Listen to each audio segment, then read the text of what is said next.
Welcome back to Hometown Healthcare, where we are interested in perspectives and innovations in community healthcare. I'm Charlie Barnes IV, owner of Barnes Drugstore, Barnes Healthcare Services.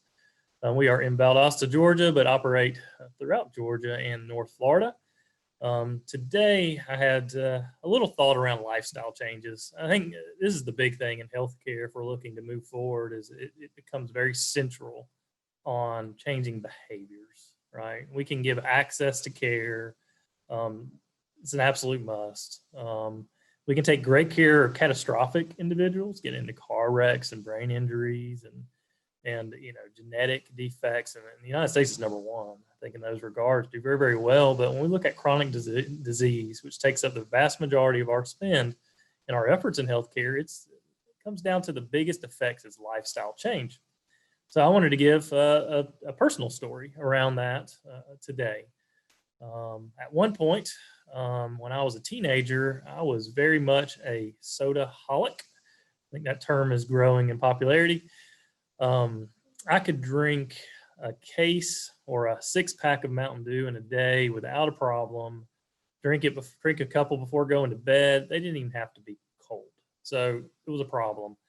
I didn't really recognize it as a problem. I didn't recognize health as a problem. I was 120 pounds, played tennis.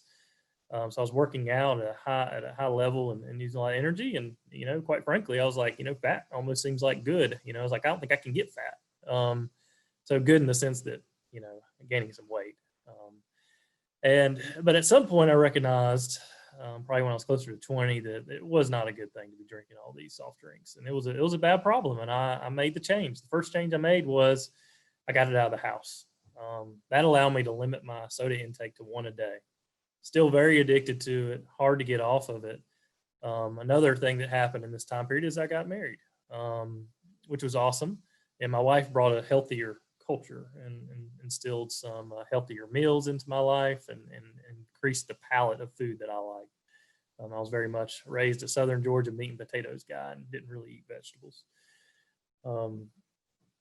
But we were watching something one day, and they were juicing, doing vegetable juices, like where you do like apples and celery and kale and all this stuff. And we decided to try it, and it was horrible. It was disgusting. I could not stand it.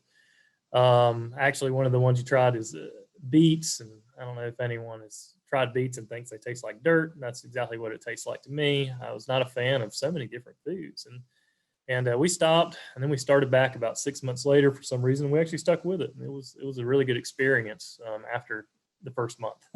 The first month, just adding it to breakfast and maybe to lunch. Like, we were doing a lot of these carrot, apple, beet, lemon, kind of concoctions, and didn't really take any food away, but I added this to it.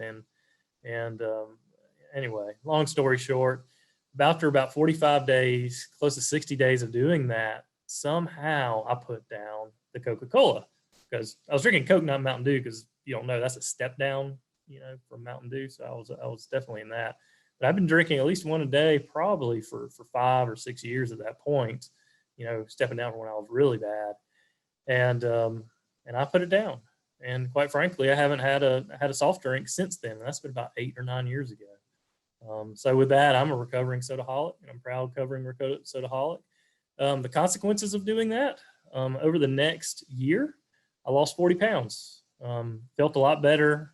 I did have a higher blood pressure than I should, especially at my age, like 25, 26-year-old, 27.